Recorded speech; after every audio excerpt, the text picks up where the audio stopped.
Hey, everybody, welcome to Bearded Baker Banter, the sports podcast. And boy, do we have a full slate of sports to discuss with you all. Welcome, Trent. Welcome, Trey, to this beautiful Friday morning. How you doing, fellas? I'll tell you what, guys, I'm feeling very well-rounded considering this episode. We may just touch base on 4 major sports leagues today. 4. Yeah. You know what I got to say about that, guys? That's a double thumbs up. Oh, with the fireworks. Tyler and I are a little jealous that we don't have those fun animations. So these are all discovered on the fly. I have no control over it. I've never turned anything on or active or whatever. So yeah, I think you're holding out on us. Famous saying once was 4 sport and 7 years ago. Oh, that's score. 4 score and 7 years ago. God. Oh man. Who said it? Who said it?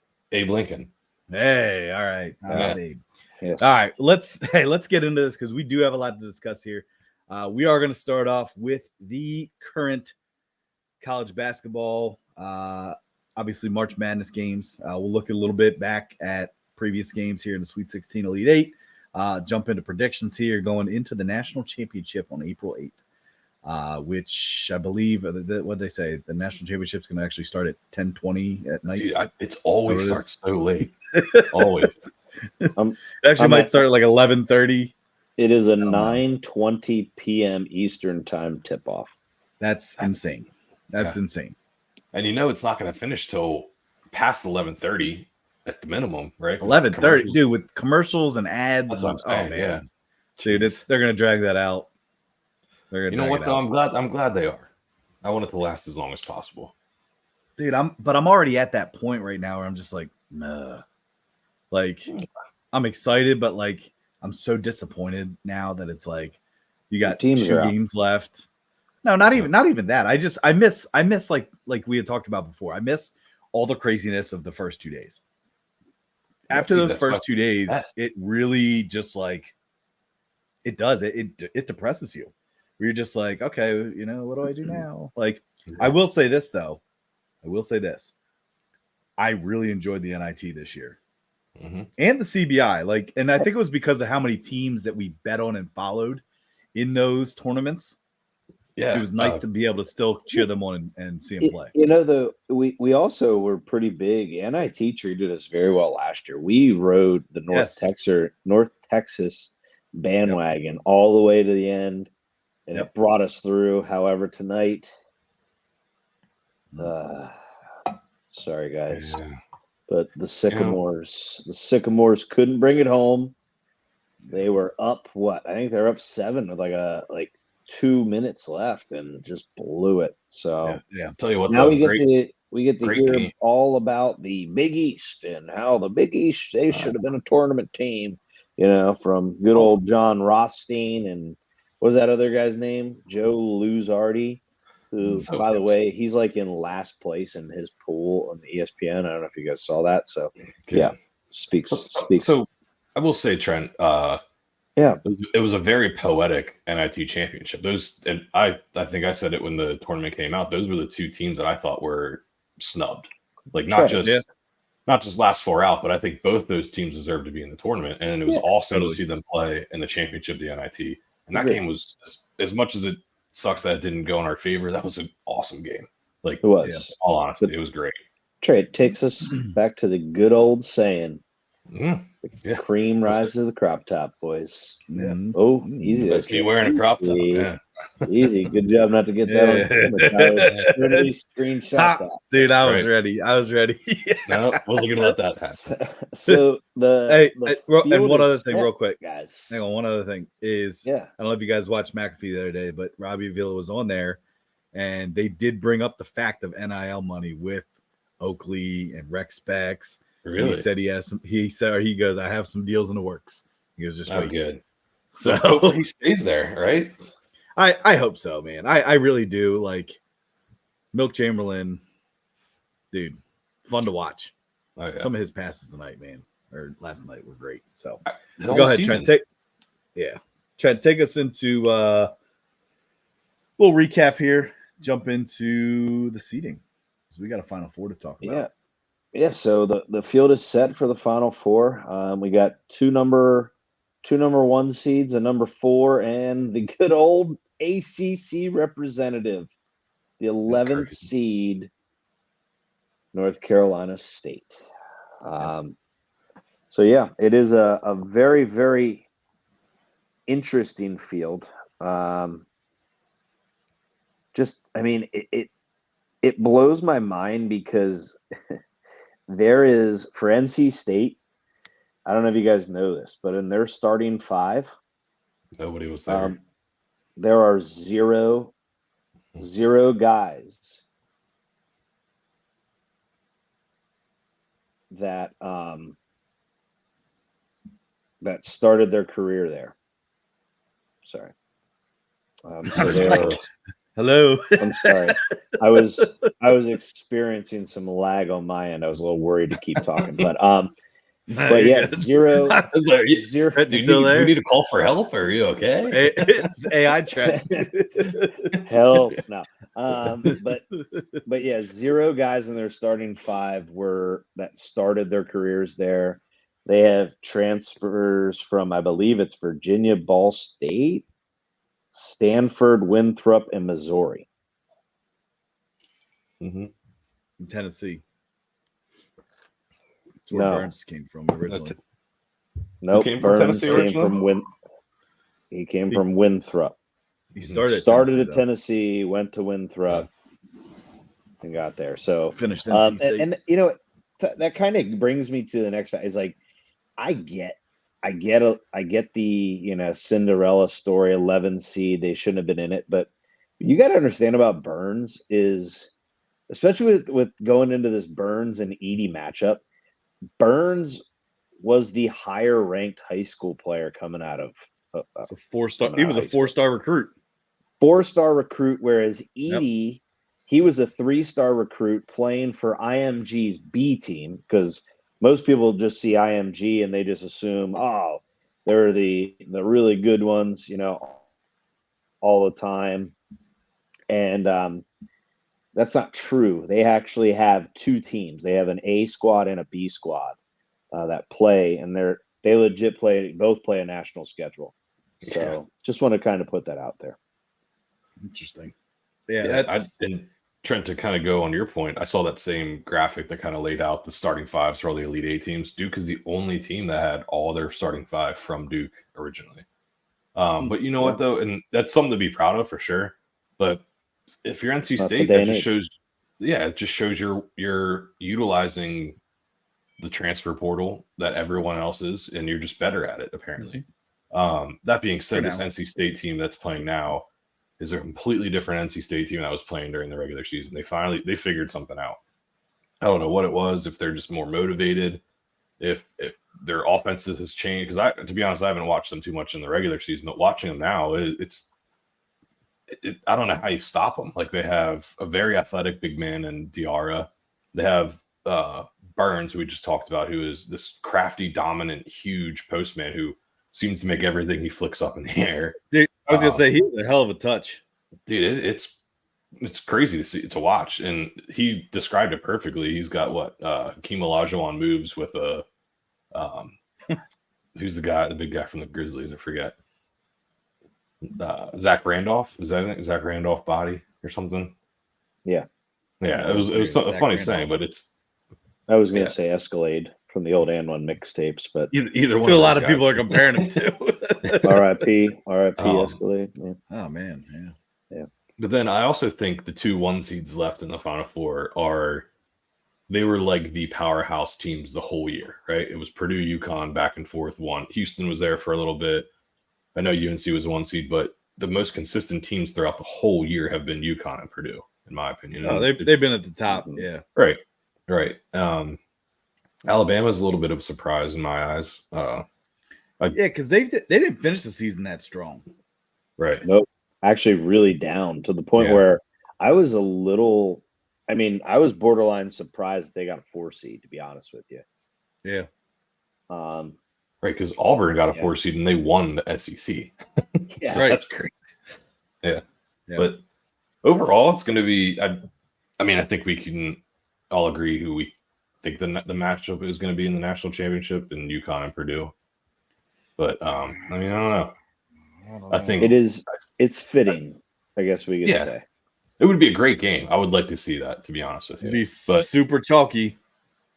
Yeah, but Tyler, sometimes the cream rises to the crop top, man. But and remember what I said though in the very beginning of this, before when we were making our picks, I said, don't be surprised. You're going to see we've seen all these upsets in these tournaments and these teams stealing seeds and everything. And I said, when it really comes down to it, I don't think you're going to see this true Cinderella team like make it all. Now I'll give NC State credit. Like, got an 11 seed. Shit, I didn't see that happening at all. And I think to your point too is a lot of people are like, oh, they've obviously worn themselves out. They had to win so many games in a row. They had to win so many elimination games in a row, and they just don't give a shit. They just keep winning. Mm-hmm. And I do agree with both you guys is that they have found some sort of, I don't know, some sort of equation that like works for them. Yeah. I will say this, that I do think that Purdue is obviously going to scout. And I think that you're going to watch the little Burns twist move, little spin move that he has, that he's pretty much, I would say, mastered, because I think he ran it almost every time he touched the ball against Duke. Watch for those offensive fouls called, especially if Edie's guarding him. Well, yeah, Burns might foul out in the first 5 minutes. Yeah, no, Tyler, I completely agree. Is like Burns has been having this run, but they've been letting him play physical. And for whatever reason it is, Zach Edey is the most babied 7'5" basketball player I've ever seen. If he gets breathed on, it's a foul. If it's a bounce pass, right when he catches the ball, the refs are eager. Their whistle's already kind of squeaking because they just want to call everything. And I've never seen a more dominant player babied more than Zach Edey.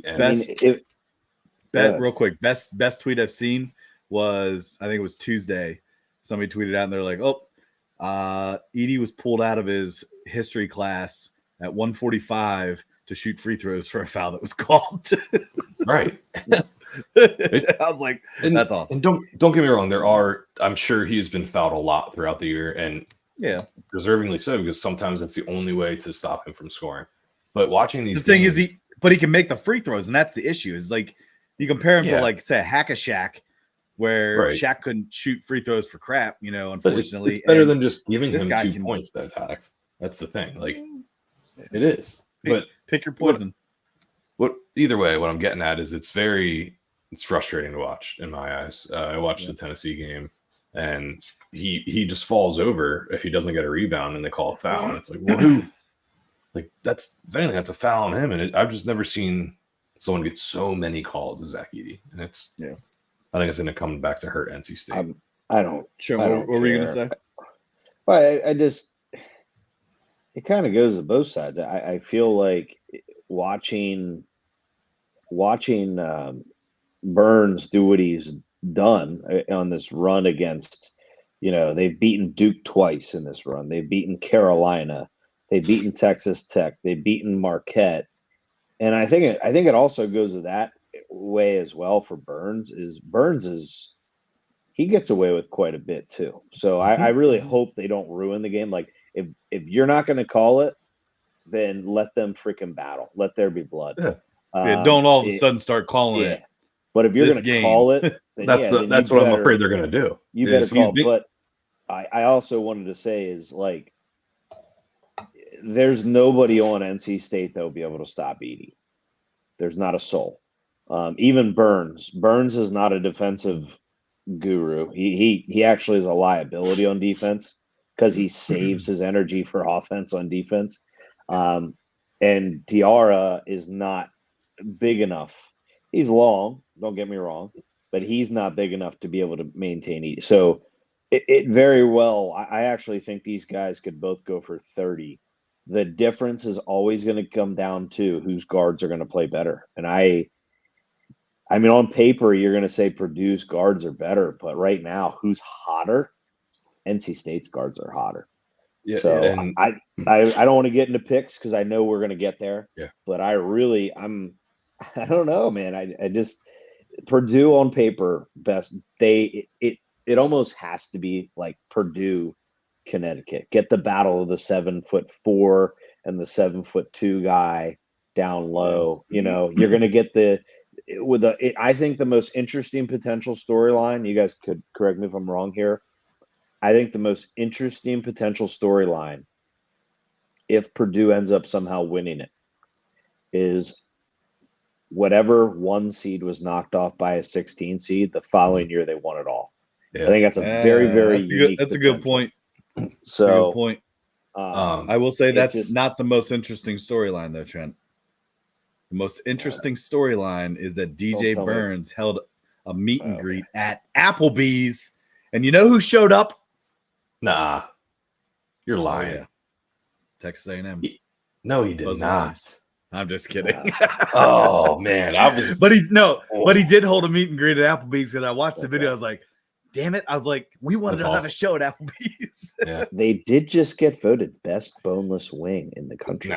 No way. I'm telling you, man. Dude, the shrimp. It's the shrimp. You got to go for the crispy shrimp. No. I just said the wings. They just like the wings. Riblets but I'm I don't hate the riblets. No, that's the I don't hate the riblets.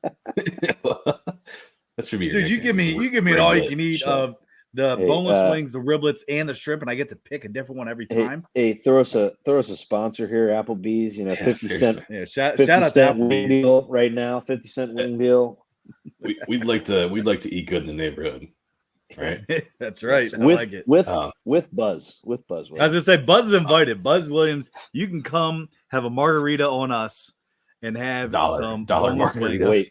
Wait till like July when they do the dollar margaritas. Yeah. I'll buy them 5.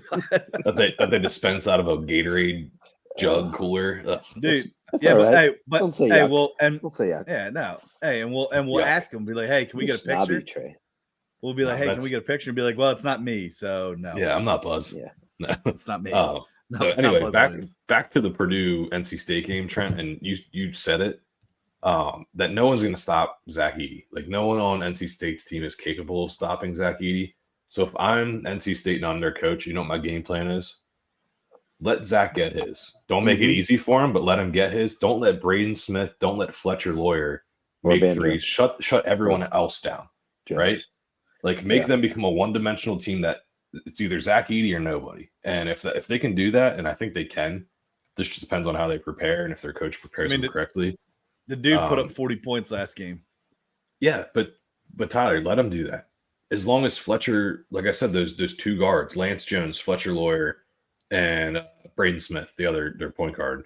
As long as they don't get theirs, let him go. Like, it's gonna happen. He's 7'5". You can't guard it. It's kind of like Trey. It's like what teams do in the girls' side of things is Caitlin Clark's going to get hers. Yes, you just got to hope her teammates don't get theirs. Yeah. Right. Let her score 50 points, but have 2 assists, and you probably win the game if you're the other team. Agreed. Can I bring up a point since I just kind of segued myself? Yeah. Not to once again, I don't want to come off as like I'm speaking bad, because I'll be honest with you, I was locked in, actually waiting for 7:00 to watch that Iowa LSU game. Oh, yeah, I watched it. It was awesome. I watched the whole thing. It was freaking awesome. It was a good game. Awesome game. I don't like some things about the aftermath just because it went the opposite way from last year, but I'll hold my comments on that.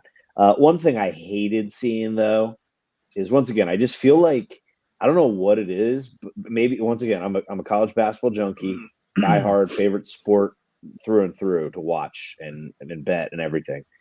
Is they're still trying to make it sound like the sport is dying, and it's not, right? And then they're also trying to make it seem like it's getting passed by the women's side of things.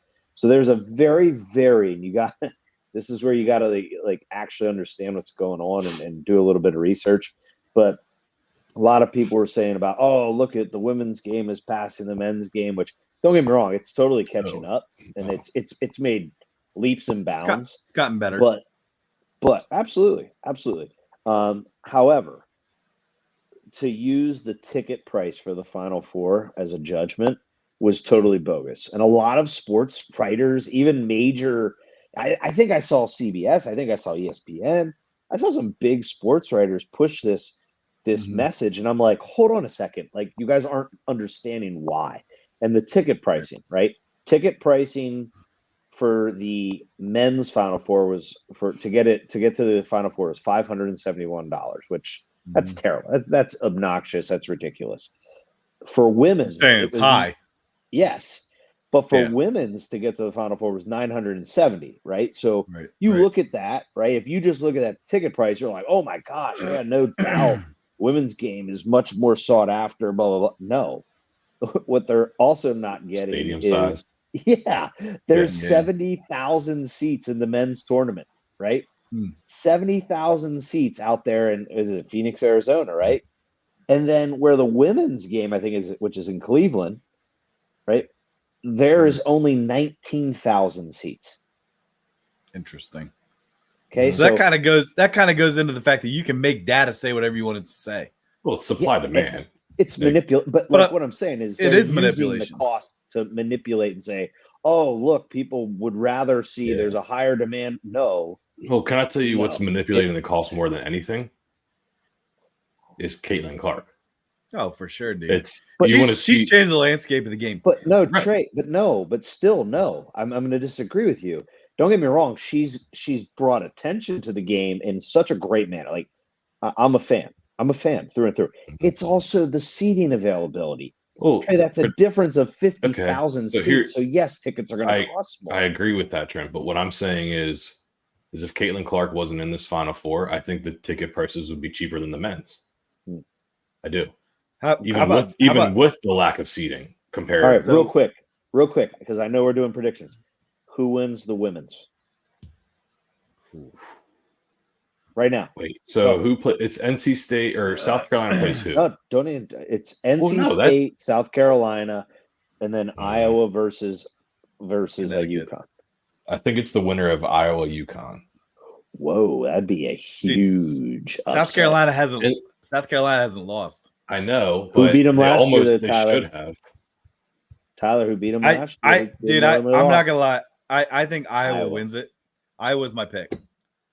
Right. You know who I think? Can I say something? I think they New York Giants the Patriots. Whoa. To be honest, I don't think Iowa might not win their next game. I agree with you, Trey. Paige Buchers is just I wouldn't say just as good, but she is. Paige Buckets. She's on the same page as Caitlin Clark. She got injured last year. I think she was injured for a little bit this year. 2 years. Right. 2 years in a row. Okay, well, either way, she is nasty. I'm agreeing with you. You ever watch her? She is really, really good. And she doesn't maybe have like the three, like Caitlin Clark reminds me of almost like a Steph Curry, whereas Paige Buchers reminds me of LeBron James. She can do everything. Oh, hold on. No. Mm-hmm. You agreed. No, you agreed right away. So I agree. I do want to make our picks here in a second, but I will say this. One last thing about the Caitlin Clark stuff. So you saw that Ice Cube and the Big Three offered her $5 million. Do it.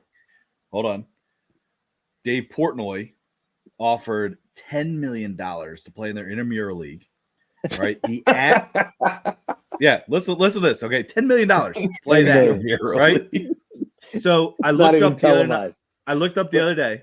It would. Hold on, the other day. He's a genius. Yes. Yeah. He is a genius. And here's where like it gets a little dicey is the average WNBA player makes $100,000 a year. Yeah. She's being offered $10 million to play for the intramural Barstool Sports. Yeah. If she was smart. Okay. Can I say something? If Dave Portnoy was real quick, because I do want to get into picks. If Dave Portnoy was smart, he makes that intramural league. He changed smart. If he was smart, Dave Portnoy is smart. And I would say Dave Portnoy is pretty smart because of how much money he's made. So anyway, what I would do is I would change the schedule of the intramural league to the off season of WNBA.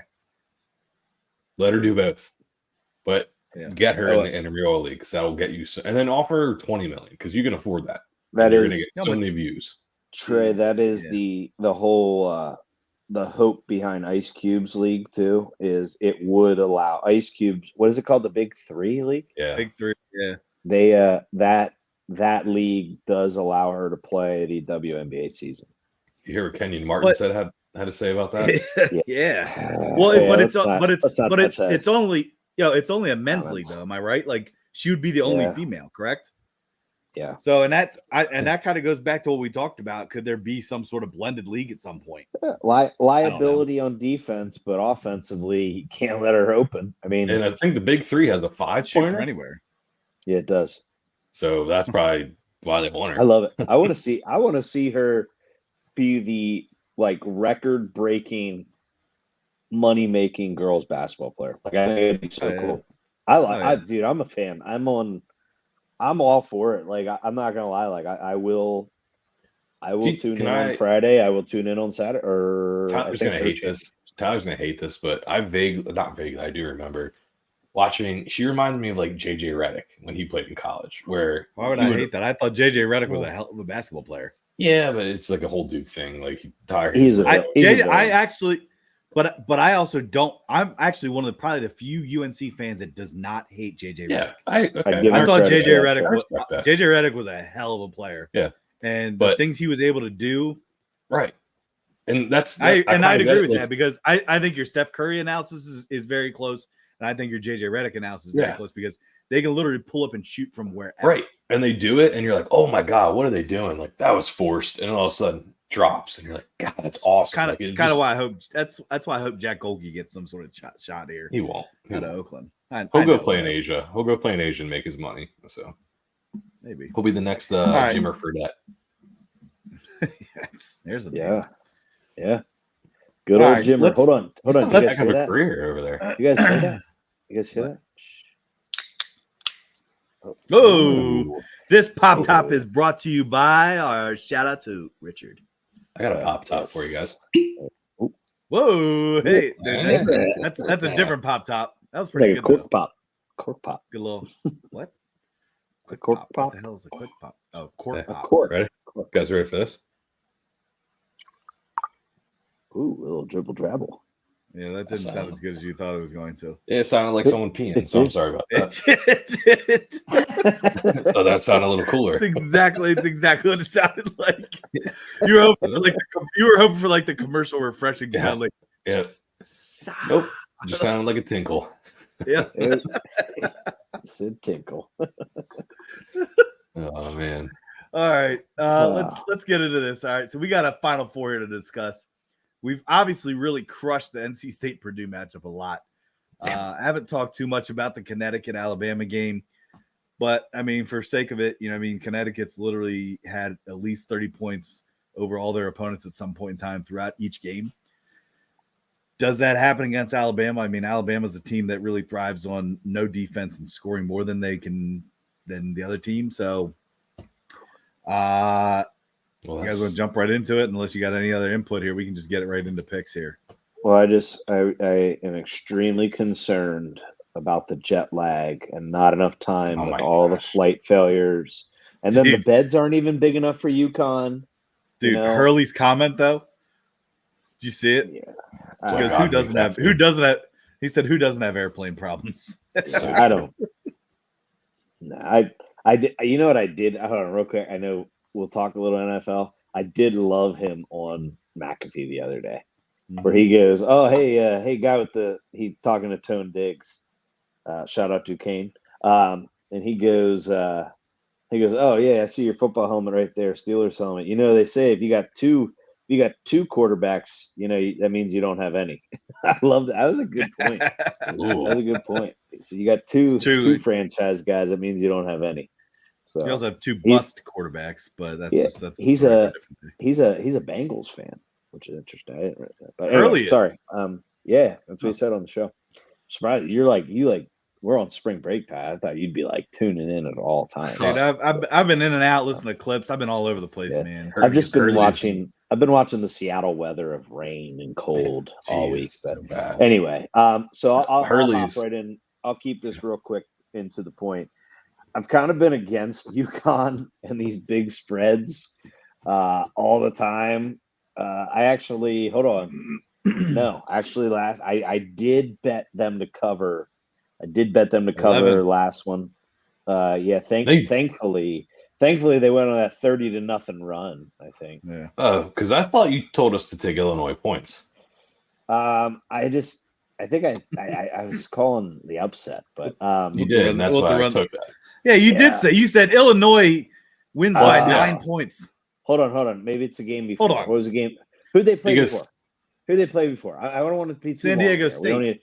They played San Diego State. Okay, so San Diego State, I did take them full game spread, but I was spot on. If you listen and roll tape, I was spot on in talking about the first half spread, which San Diego did cover the first half spread. But no, I'm going. I'm done. I'm throwing in the towel. My team's out. I'm going UConn to cover. What the hell is it? 12.5? Well, it was 12.5. It might. 12. I think it'll probably drop a little bit.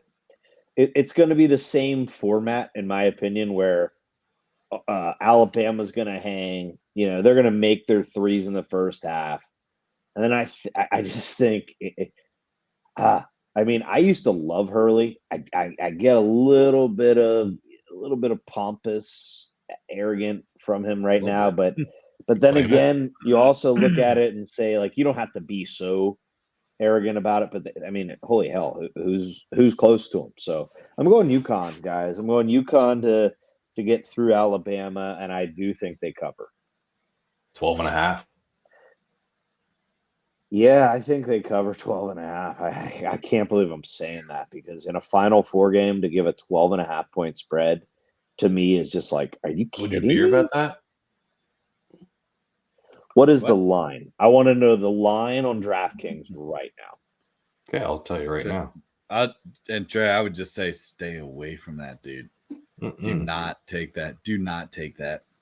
Yeah, Trey, you shouldn't. Don't tell me what to do. Dumb. 12.5. Looking out for you, Trey. No, it's 11.5. You butthead. It's a good try. How old are we? Butthead.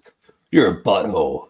I almost called him something worse. I called him say it. A D word. I almost said a D word thing. But hold on, let me look at I'll take 11.5 minus 112. Let me look at that's other the books. Spread on DraftKings. I'll take it. I'll freaking Trey. Here, I'll go. Here, I'm gonna give you a hook. I'm gonna go 12. They cover 12. I won 12.5. No. I'll jump on 12 with Trent. I'll jump on 12 with Trent, Trey. It's 11.5, Trey. And you're so give me 12? You give me 12? I'll get full game. All right, I'll take 12. That. I'll take that. And I'm on Trent with that. Okay. I'm taking UConn minus 12. Just waiting for you guys to pay up, I paid up for you guys, but all right. So Trent's on UConn. I'm on UConn. I'm also on the minus 12 or 11.5, whatever. It's Trey, 12. It's not 11.5. It's 12. Yeah. Well, Trey, who you got? So I know you're obviously on Alabama's spread. Who's your pick, though? I think UConn wins. UConn. Okay, so we're all on UConn. Mm-hmm. About that 30-0 run last game against Illinois. How impressive is that? It did crack me up though that Trent's like Illinois wins by 9, and I was like, all right, put your money where your mouth is. No, I did not say put your money where your mouth is. He said they cover. No, he said they cover 9.5. I said they cover 9.5, which is why I bet them, because they're like, oh, I'll tail my brother. And then all of a sudden he's out here like, oh, I knew they'd cover the spread last game. It was San Diego. I'm sorry. I did bet Illinois. Right. I did bet Illinois 9.5. All right, so we're all on Connecticut. I think that's pretty cut and dry. NC State, Purdue. Obviously, the big time matchup here. We've talked a lot about, so we don't have to get into a lot of discussion here. Trey, do you want to start with your pick here out of NC State and Purdue? Yeah, I'm gonna take. What's I don't know what the spread is. Well, give us your pick first, and then we'll talk. I'm gonna take Purdue. I'm gonna take Purdue to win the game. It looks like 9 points is what I'm seeing. 9.5. It's been going back and forth. And I would take the -9 on Purdue. With that, I think Purdue is more likely to blow out their opponent and cover their spread than UConn is. Man, you have to understand, 12 points in a Final Four game against a team that has beaten North Carolina, Arizona, Clemson, or they didn't beat North Carolina. I'm sorry. They beat Arizona, Clemson. Who was the 15 seed that they beat? Long Beach State, who they struggled with. Dayton, who had the most kill shots / money shots in the country. They beat them. So, money shots, yeah. I don't know. I think Alabama can score 12 points at will in four trips down the court. And hold on, what game are you talking about here? Oh yeah, I am talking about Alabama. Well, no, I'm talking about more likely to cover spreads. That's where I got about this. Like holy shit, we just talked about Connecticut and Alabama, like, and now you're talking about Alabama again. No, I'm talking about the spreads. State and Purdue. I think Purdue blows them out, and I think it's due to foul trouble. I don't think anyone has an answer for Edey, and I think it's gonna be I think it's gonna be hard to shut down the three guards that are great at shooting 3-pointers. So Purdue blows them out. I think close to 20 points. Yeah, and I think it's going to be a UConn Purdue final, and I'm actually looking forward to it a lot. All right, I am going to go. Man, I really don't like this. Part of me, I'm not gonna lie. Part of me actually wants to pick NC State to win. I'm not going to. I'm going to pick Purdue, but I do think that NC State covers the spread. I think it's a little bit closer than you think. I think Purdue wins by maybe 4 or 5. So I take NC State +9, +9.5, whatever you got. Yeah, this is interesting. I'm also on Purdue winning, but I'm also on NC State covering 9.5. Why? Tennessee lost by 6 in one of their best games of the year. Yeah. You're telling me a team that they ain't got DJ Burns, who's going to be covered by Edey. I'm telling you, dude. I'm telling you. Just watch, man, and wait till he gets drafted. And wait till he gets drafted in the NFL, which is going to be nuts. All right, guys, let's your bet the other one. I'll do another 2 for 1. Nah. Why not? I'm good. You get 9.5? 9? Not yet. What do you mean not yet? Let's just wait. I don't want to bet it right now. now. I'm not taking it at 9 or nothing. I'm not giving you. I'm not taking it right now. I don't feel good about it. So I feel good about UConn. I don't feel as confident about that one. Okay. Agreed. Agreed. Then let's do it. No, I just agree that I feel more confident in the UConn bet. Okay. But I am wagering UConn to cover 11.5, but I'm taking them 12 with you.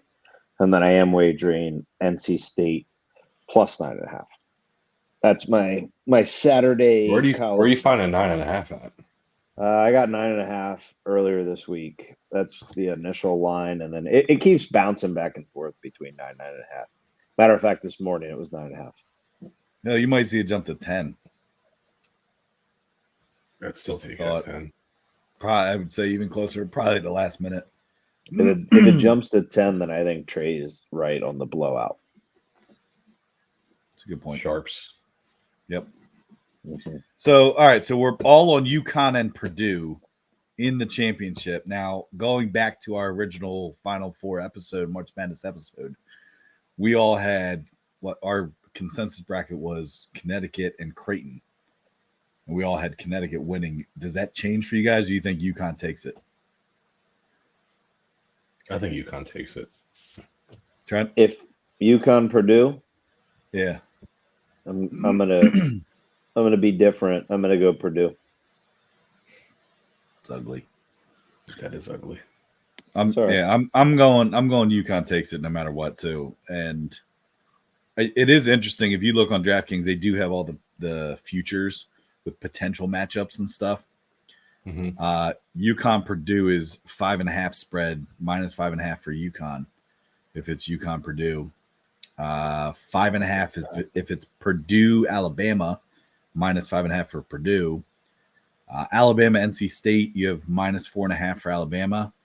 If you have UConn and NC State, it is -14.5 for UConn. As it should be. I kind of hope for that.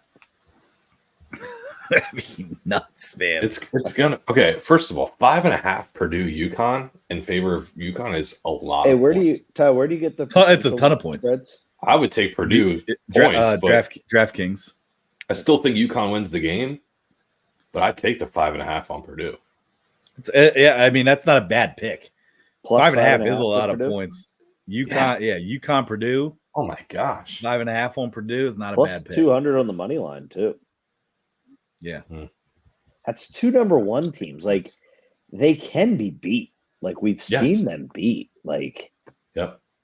Hell, Seton Hall beat UConn, the NIT champs. Yeah, man, that's a storyline there.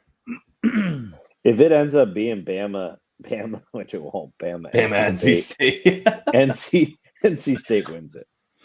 I hope so. I'd agree with that. I'd agree with that. I think I put money on that. I think part of me just says if NC State makes it, they're winning it all. Like part of me just says that. Like no, they're not. When you watch them play, man. I don't know, man. I don't know. I don't know either. UConn just has that dominating factor right now, though. They can go on triple money shots. Go 30-0 runs. Like it's nothing. Don't forget.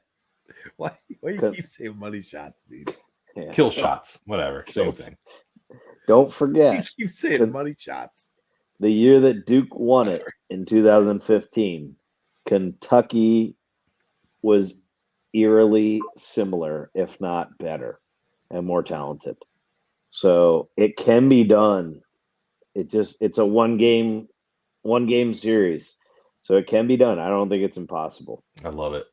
The fact that NC State ACC tournament champions are now the only ACC team left it's just crazy. I don't love that, Trey. I don't love it either because I had Duke, but like still, it's just that's March, baby. They are the epitome of March. Yeah. Do you remember when Oregon State? Tyler, our wives are dominating the bracket pool. Yeah. Oh, I know. Like honestly, my wife in her other one that she's in for money. If Purdue wins, she wins the whole thing, and she wins. Wow, significant poll. I was like, wow. Yeah, so, but in ours, she has UConn winning, I think. So yeah, and that's where my wife. As long as UConn and Purdue win, it's going to come down to the championship. If Purdue wins, then my wife wins. If UConn wins, then your wife wins. Wow. It was kind of funny. I got to share this. My wife's like, well, what do I get if I would win? And I go, a Bearded Baker T-shirt and a bracelet. And she's like, "Are you serious?" Just like, what'd you expect? It's a free. Yeah. I was like, dude, this shirt is pretty cool. I was like, here's what we could do because you're like 9 months pregnant. Let's give them 2X size. Wow. And then I'll just wear that shirt. No. I would shame you every time you wore it. I would shame you too. Oh, I would call you out. Because you didn't win. Oh, wait, Trent, isn't that the shirt that your wife? Supportive husband, guys. A supportive husband. No. Dude, it is a sweet ass shirt though. It is a sweet ass the shirt. bracket and everything. Like, come on. And the basketball, it is sweet. I know. I'm kind of mad that I'm in like 40. It's messed up, Trey. We're telling our wives. Trey. Is there anyone else that can win it? No, pretty much not, unless complete upsets happen. There is one person. I don't know. It's Major Moves. I don't know if that's. Yeah, it's Pat. Is it Pat? Oh, okay. Yeah. And who's he got? He texted me that he has Purdue. He texted me the day that he entered. He goes, not on social media during Easter. I gave it up, whatever, for Lent. He goes, but I'll be back on. He goes, and I'll take a 2X. And I was like, oh, okay. At one point, he was like in like 35th, and I'm like, yeah, no way he's winning. And also, what does he need to win? Does anyone know? He does not have UConn in it, so he needs Alabama. No, I don't think he can win. He does. No, I don't think he can either. Then it doesn't matter. He definitely. Well, he's in second. He definitely needs Bama to win. But actually, yeah, Ty, if Bama wins, I actually think he could win it. No. I think Melissa would still get it then if Purdue won. But yeah. Anyway, let's. So we got our picks. So you guys are both UConn to win it all then? over Purdue, and I'm gonna go on Purdue over UConn. Okay, let's do it. I don't want to be chalk. I want to be a little different. Picking a 1 seed, Trent. You're chalk no matter what. I want to pick an underdog, so I'm going to pick Purdue. They are plus 5.5. Hypothetically. Well, yeah. Or orthotically. You just keep taking money shots. Yeah, no. Whoa. Yeah, that was weird. What is 10-0 run? I know you guys that's not me taking a money shot. That's you. Okay. Said all right. Trent's the one. He's the one that said it. Hey, wait. This pop top is a quick shout out to Richard. So we're gonna have like Richard pop top shout outs. Trey, go ahead. That's what it's gonna be from now on. Richard, this tinkles for you. Dude, that sounded a little bit better that time. The glass on glass worked. The glass on glass was better. Yeah. Gotta get a little glass on glass. Oh, all right. Let's go. What do we got? What's next on the menu? Goodness. All right, menu. Yeah, we definitely crushed college basketball here more than I thought we would. But we're going to jump into America's pastime. As we are now, 6, 7, 8 games into the regular season here. So we're going to jump into some baseball. Let's go. I will say, as an official Baltimore Orioles podcast, 2 walk-offs in 3 games was awesome. Hey, we're winning the ugly ones, baby. We're winning the ugly ones, and they add up in September. It's what you call testicular fortitude. Mm-hmm. Yeah. All right. So Trey, would you mind? We're changing the format a little bit this year, right? So, Trey, would you mind explaining? I guess we're gonna give him this one time. We're gonna give him this one. Explain the format and what we are about to do, and we'll this keeps baseball a little bit more rapid because we know it's a long season. So we're going to constantly be having other sports, into our episodes, but we do like to talk about the current season as we go through the rest of the summer. Right. As everyone knows that follows our account or anything, baseball is a sport that we bet on heavily in the summer because, frankly, it's one of the only ones we can bet. That being said, last year we did betting, backing, bailing, which we're going to streamline this a little bit better this year, and we're going to do baseball terms, kind of with the same category, bad, good, wild thing. We're going to go ball, strike, wild, pitch from a pitcher's perspective. So a strike is something that we like in the MLB right now. A ball is something that we dislike in the MLB right now. And then a wild pitch is just like a hot take or a bold prediction or something like that, or a weird statistic that we like that's just kind of out of nowhere. So we're going to do strike, ball, wild pitch, ball, strike, wild pitch, however you want to say it. But yeah, that's what we're going to go with this year. So Tyler, if you want, we're going to lead off with strikes. So something that we all like in the MLB, if you want to lead us off. Something we all like. Well, it's something I definitely like here. Something you like, but we're all going to go. So obviously, like Trey mentioned about following our account on X, you'll notice that there are some trends that we do kind of, really focus on in terms of gambling, specifically with baseball. Find that it is, as being a long season, that it is easier to kind of find a niche or niche, if you will. and over time, I've really become fond of K props. At one point in time, it was a lot of over K props, and it was over. As last year kind of progressed a lot, looked into a lot of stuff, and under K props is pretty hot bet. But I will say this, as opposed to just saying, hey, K props, that's what I am liking right now. I'm actually going to go very specific, and I'm going to say the Houston Astros pitchers K props. And I'm not going to say over under one way or the other because it kind of varies matchup to matchup. I do like the way that they are capped because there are times where some of them are overcapped sometimes, where it's you look at the pick and you're like, okay, this is definitely going under, And there's also times where they are undercapped.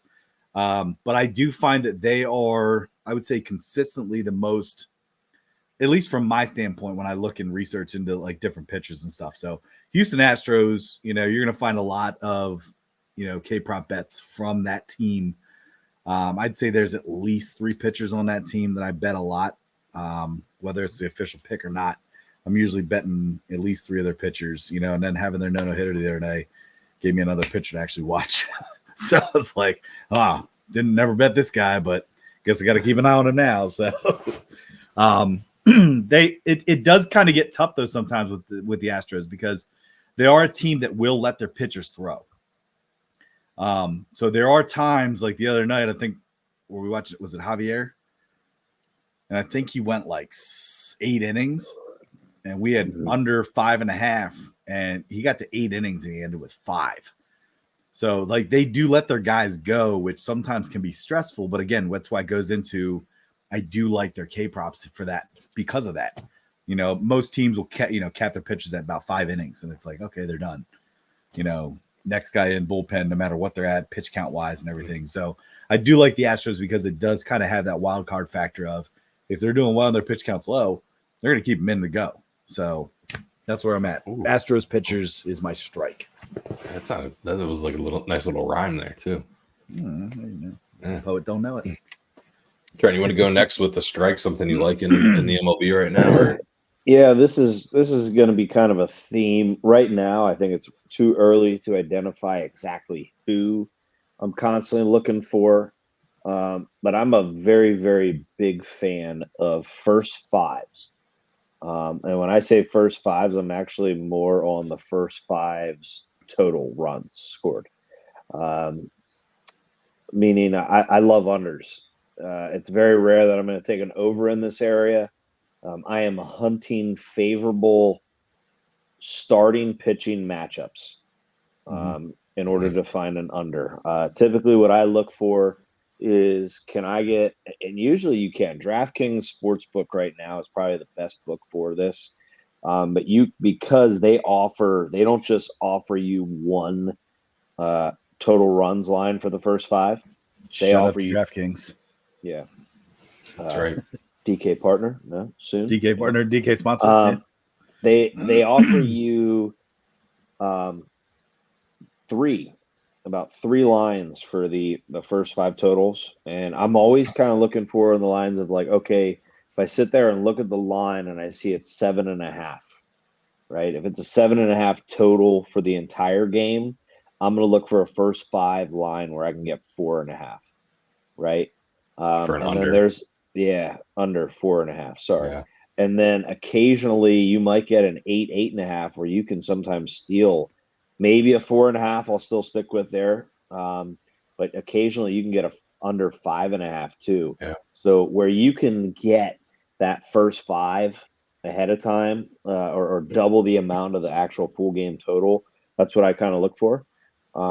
Major thing for this is it's easier to one, baseball's not easy to cap as a whole. I'll say that.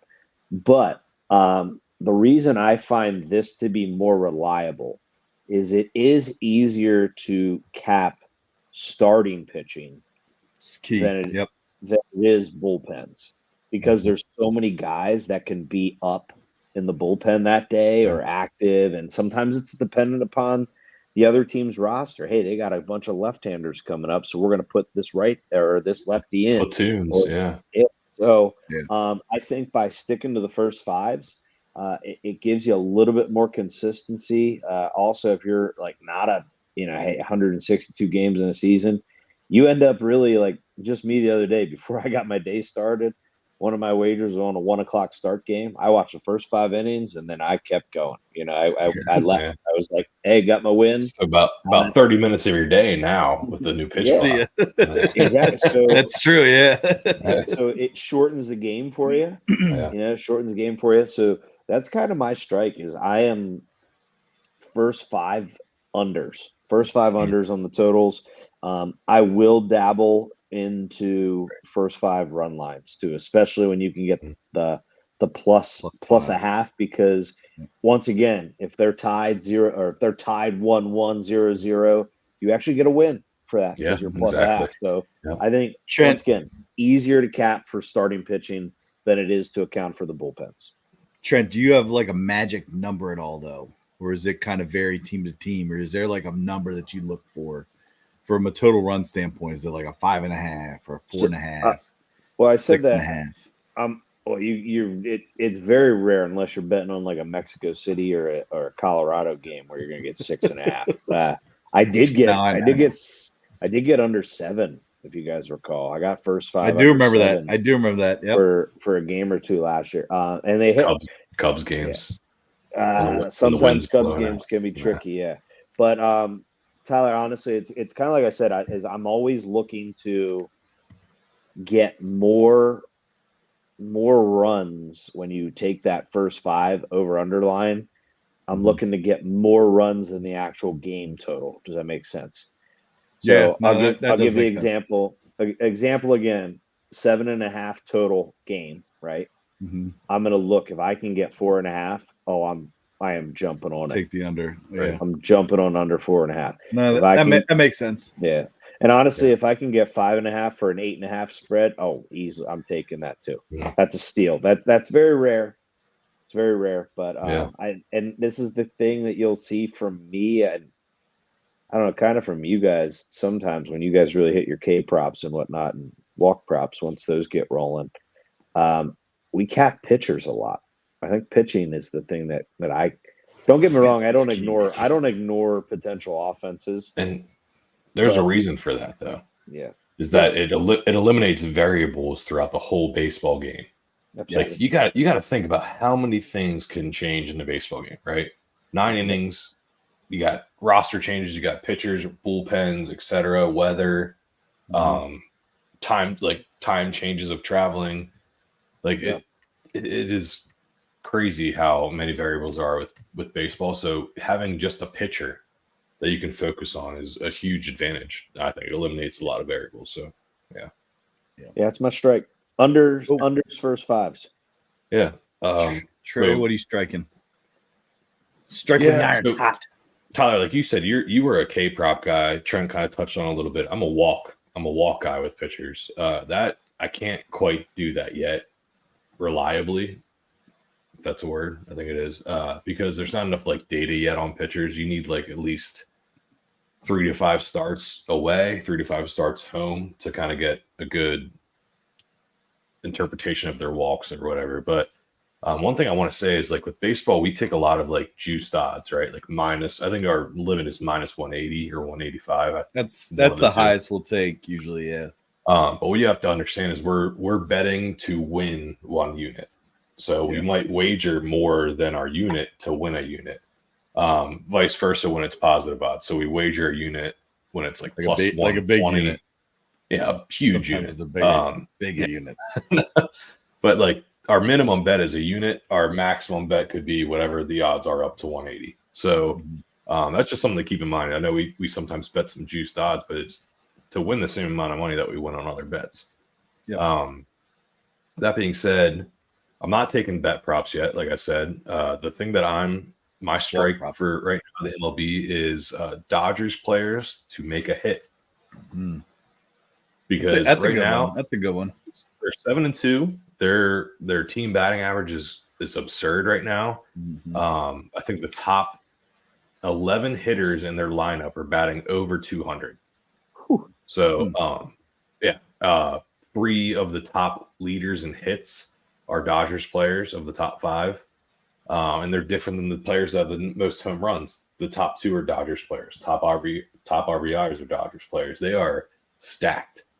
And a lot of their odds are less than minus 181 for them to get a hit. So that's my strike, is just betting on a Dodgers player to get a hit. It depends on who the pitcher is.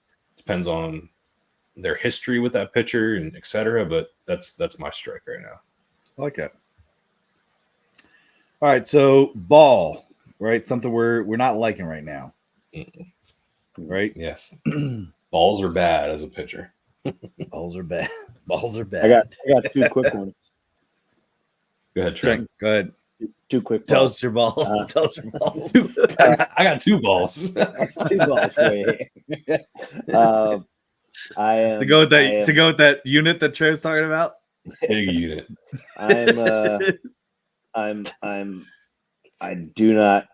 don't believe in the Pirates and I don't believe in the Tigers. They are just simply. It's the typical. It's a typical start to the. Here you go. Hey, great job, guys. All you're doing is you're getting ready for the trade deadline, right? So all you're going to do is look really, really good. You're going to have some guys perform, and they will be gone before the end of the year. Whoever's playing well for the Pirates, Tigers, and you know what? No longer the Orioles, because we're here to stay. All right, we are billionaire owners, billionaires, baby. We're buying. So I am balling on the. I will say the Pirates and Tigers. I know the Tigers just lost their first game tonight in the second one of their doubleheader. They did, however, win. The Tigers, I said right. The Tigers did just lose their first game. They lost the second one of their doubleheader against the Mets. But this is my ball because I think early on you got raise the Jolly Roger and all that. Same thing as last year, Trent. Same thing as last year. It's every year. They're going to start out. They're going to look good, but imagine if they weren't always sellers. Yeah, and that's the sad part about baseball is you got to get rid of these major league teams that are farm teams for the other big time teams. So Trent, you're teabagging the Tigers. Whoa. Yeah, and the Pirates. The teabagging Tigers. It sounded funny. Yeah. Very random. Very random. So Tigers Pirates is your ball. That's my ball. You're saying totally fake. Trey, what's your ball? Yeah. Well, I'm kind of with Trent. It was on the Pirates just being like an imposter. Like I think we talked about them last year. They were like 14-3 or like something crazy, and we were like, "Is this the year? Is this when the franchise turns it around?" And we had the Lamoureux on the episode. We had Corey Lamoureux on the episode, and he was our guest. We know he's a Pittsburgh guy, and we were like, "Okay, are the Pirates actually for real this year?" You're right, Trey. No, and to be honest, I don't. They have a good lineup. They do. I know they got Reynolds, who they signed, I think, to the biggest contract in like their history, whatever, and they're committing to him. But are they going to ever like capitalize on their rebuild? Like I feel like they're always rebuilding. Like we said, like they're sellers at the deadline. They always struggle like when it comes down to it. But so yeah, my ball is going to be the Pittsburgh Pirates, the Buccos. What do you got, Tyler? I don't know. I'm kind of taking this from a little bit of a different angle here. I'm looking at the win-loss records. Is right now in sixth to last place sits the Houston Astros at 2-5. So my ball is the fact that they are not that bad, and that they will actually be one of the top teams when it's all said and done. I mean, a four-game losing streak to start the year against the Yankees was obviously not something that anybody had in the cards. They dropped the ball, if you will, on a couple of the games based on some pitching. I know, I think it might have been Frember Valdez. I think walked 6 guys. It might have been Javier. One of the guys, they had like 6 walks, a hit bat. Like it was just a disaster. So sitting at 2-5 for the Astros right now, looking at them with the teams that they're amongst with the White Sox, the Mets, the Rockies, the A's, and the Miami Marlins, who are 0-8. Miami Marlins 0-8 is nuts to me. I really think that you're going to see Houston really go on a hot streak here.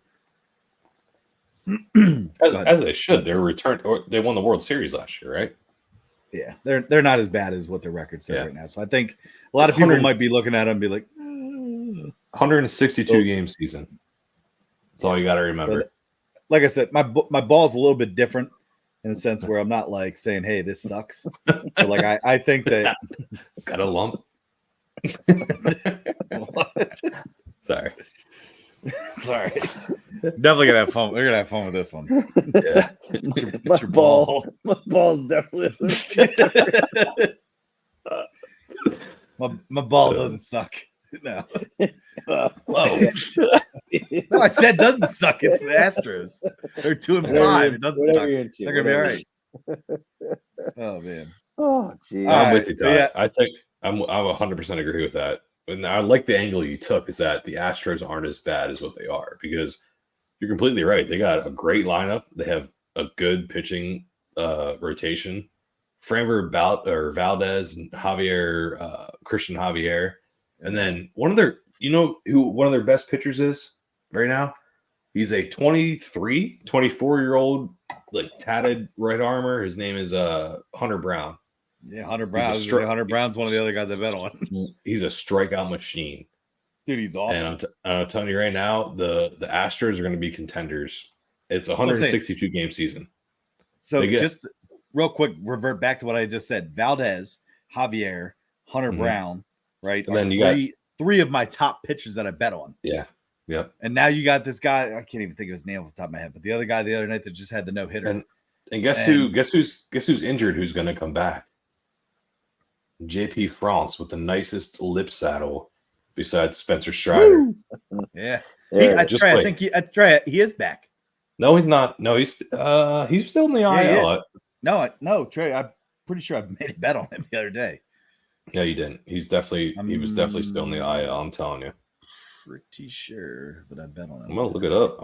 Right now. Actually, our stat guys are. All right. Well, let's go into the last piece here with baseball, and that is the wild pitch. All right. So hot takes here. What? I like that. The wild pitch. Trey, you want to start us off with your wild pitcher? Go ahead. If he's not ready, I will. I'm ready. Okay. Trey, go ahead. I don't think this is a very hot take, but Orioles in the next 10 years will win 8 AL East championships. Whoa. Yikes. 8 out of 10. Yes. Wow. Can I tell you why? I'm going to say next 10. Can I tell you why I don't? That's a wild pitch. That thing is. Isn't that maybe over the net? Isn't that the point? Yeah. No, I agree. Okay. It's a very. So let me defend my case. Okay. Trey, I bet on him 4 days ago. Are you covering him? France. Trey, I bet on France 4 days ago. Yeah, Tyler, look, his injury was paternity leave, so I was completely wrong. Right. Sorry. Yeah, that's wrong, Trey. Bad research. All right. He just had a baby. Here's why. So you already got Rutschman. You already got Gunnar. Minor league, Norfolk Tides. Dude, friggin' stacked. Yes, they are. Connor Norby, 10 for 23, 3 home runs, 9 RBIs, 435 average. Jackson Holiday, 10 for 25, 2 home runs, 8 RBIs, 400 average. Kobe Mayo, 10 for 26, 1 home run, 4 RBIs, batting 385. Heston Kjerstad, 14 for 24, 4 home runs, 18, I believe 19 now, RBIs, batting 583. But don't let me leave out Kyle Stowers. You didn't even say Kjerstad yet. I just did. He just said it. Goodness gracious. Okay. Missed Listen that. to me. Good listening skills, Trey. Right. 367 average, 5 home runs, 15 RBIs. That's why I'm telling you. I know, Trey, what you're going to say is we're not going to be able to afford everybody. Bull crap. Not so fast. No, billionaire owners. New owners. Cal Ripken billionaires in the owners club. He's part of the owners. The Orioles will stay on top. I understand the Yankees. I understand the Blue Jays. I understand the Red Sox. Who else is in our division? Oh, the Rays. The Rays. I can't forget them. That's a disrespectful thing I did. But you ready for this, Trent? I am on the Orioles. Well, I'm glad. I'm a little upset that you are hating on my wild pitch. I'm not hating on it. I'm going to add on to your wild pitch. So I think I have some good stats to back up my wild pitch. Oh, so maybe absolutely. It ain't that wild. Listen, Richard. It's a futuristic wild pitch. Ready, Richard? Yeah, but it's allowed to be my wild pitch, man. It's a bold statement. You're in the and I love you're in the same league division as the Yankees and the Red Sox, and I'm going to say that we have the potential to win 8 of the next 10. Top to bottom for sure, man. Not disagreeing with you. I'm just wondering what the hell are we going to do with all these youngsters that are in the minor leagues? Well, like Tyler, and this is my wild pitch. Scoring 26 some runs a game. Trey, you using my wild pitch against me? No, I'm not. I'm using your wild pitch to piggyback on my wild pitch. Okay. I'm going to tell you what it is. He just came up with his wild pitch after mine. It was actually piggy pitches. No, here's my wild pitch. We have a plethora of amazing like farm system studs that are going to be MLB contributors. I 100% agree with that. And you know what we need to do with that? And I think that we are going to do with that as my wild pitch. We're going to trade them for the top pitcher right now. That is going to be a trade pawn. We're going to trade Kerstead. We're going to trade Kobe Mayo and maybe another pick. Or I don't think MLB trades picks. So I think it's going to be another, maybe even like Austin Hayes or whatever. I'm okay with getting rid of him. For Shane Bieber, Cleveland Guardians pitcher. He was on the trade deadline. You mean Shane on the Bieber. Cleveland team? No, the Cleveland team. Chief Wahoo team. But I think that we are head and shoulders the top farm system, no matter who we get rid of. What? I swear to God, I was. What? Nothing. Just keep talking. Just keep talking. Sorry. Okay. It was totally not what you were saying. I'm sorry. Well, either way, it was what I'm going to say is we're going to not deplete our farm system, but we're going to lessen it a little bit, and we're going to get one of the top pitchers in the league for all. Can we somehow get 2 pitchers? But Tyler, no. Trey, what we'll do is we'll get Shane Bieber, and we'll get another lesser like outfielder prospect or something like that. I'm okay with that, but I don't want to. We're not going to give up Jackson Holiday. We're not going to do that. I don't think so either. But to give up Kerstad right now, I don't. Why? He's the top RBI guy, isn't he? He could potentially lead the MLB in home runs here in a couple of years. So what if we get Shane Bieber, who is a ace, with Corbin Burns, with Grayson Rodriguez, and John Means, John Means? We have a rotation and we have a lineup. Trey, I like your vision. How old is Shane Bieber, though? I mean, Bieber and like Burns less than 30 years old. Let me look it up. Stack up. I like it, Tyler. I like his vision. No, I don't disagree, and I'm glad you answered it because I do wonder. Like, we have so many young guys right now. It's like, what the hell are you going to do? And I think I do agree that I think that pitching is that's because we were bad for so long. Well, and pitching, yeah. Seriously, pitching is kind of a glaring. For sticking with the Orioles, boys. We stuck with the terrible days of the Orioles. Shane Bieber is 28 years old. Okay, all right. Just him though. We need Trent. Like that's the only guy you want. That's the only guy I want. He is leading the league in ERA. He's leading the league in wins. He's what's his name still out there not signed? Blake Snell. He got signed. Don't want him. No, not Blake Snell. The guy that got in trouble or allegedly got in trouble. Yeah, I mean, Tyler. Wow. Imagine you sign him for a veterans minimum, and then you also get Shane Bieber. Bauer? Yes, Trevor Bauer. Right? So he's still available. Am I right? Yes, Tyler. But think about this. Bring him in. Holy hell! Yeah, Tyler. You have Corbin Burns, Grayson Rodriguez.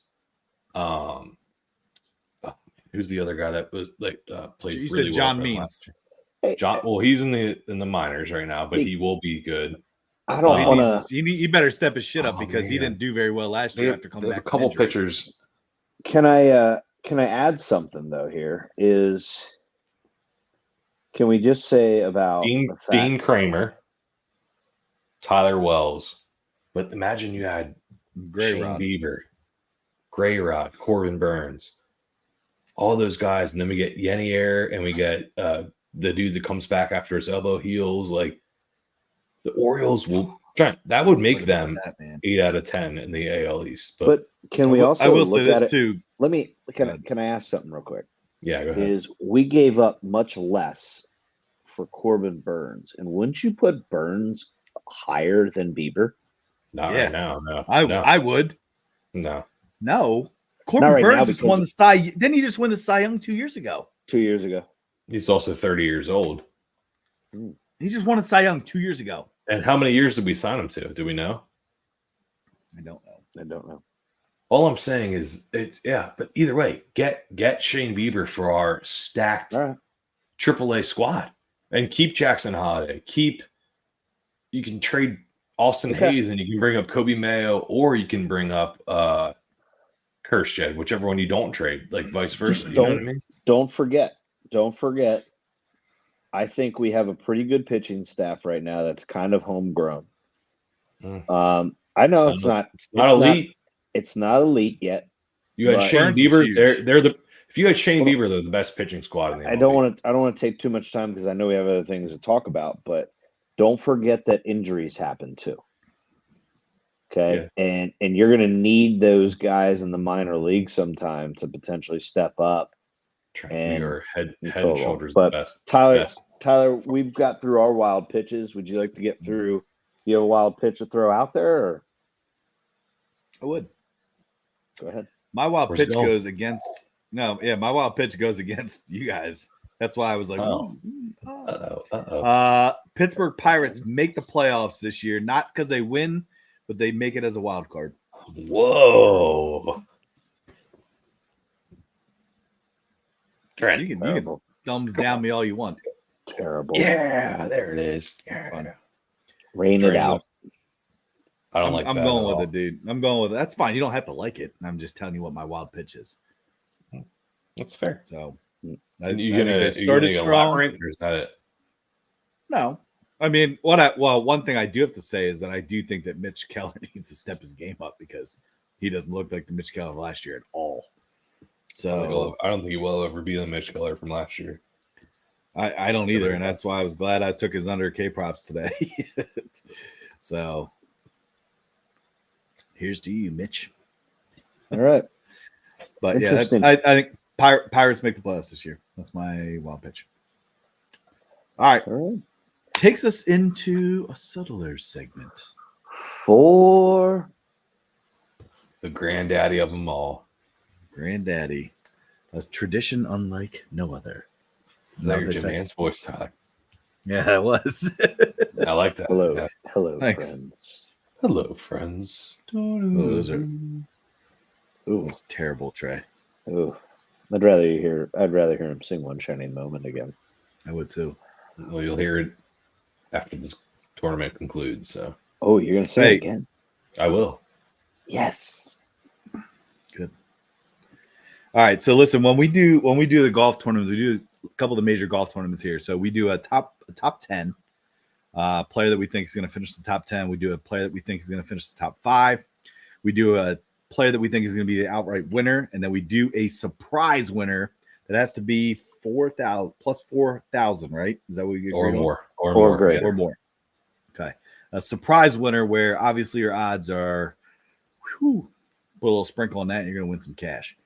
But yeah, so that's what we're going to. Might I remind you guys, if you will, please make sure to text me these picks so that way I can put them in a table for us to put out a board for our Masters golf board. I'll make sure because I'm going to win 4 out of 4. Actually, well, I can't. I'm going to win 3 out of 4, obviously, because how do you? Yeah, can't pick 2 winners. I got it. Yeah. All right. Let's start. Trey's going to tell us about strokes gained. Go ahead, Trey. Oh no! Shut up. I'm just kidding. Let's start. You guys want to start winner or top 10? Top 10. Let's start top 10. Starting at the bottom, low, go high. Climb up. Yep. All right, top 10. Let's go. Let's rattle them off. We don't really. We established this was the Masters tournament, right? Yes. That's what I just said. The granddaddy of them all. I don't know if we said actually, it was the Masters. Yeah, we said it was the Masters. A tradition unlike no other. Yeah, Jim Nantz voice. Yeah, go ahead. All right, Trey. Top 10. Give us your pick. Yeah, so obviously, give us your pick. Tell us your odds. Augusta, like it always is, top 10 pick this year is a guy that had to be invited because of the stupid world golf ranking. Live doesn't count towards that golf rules.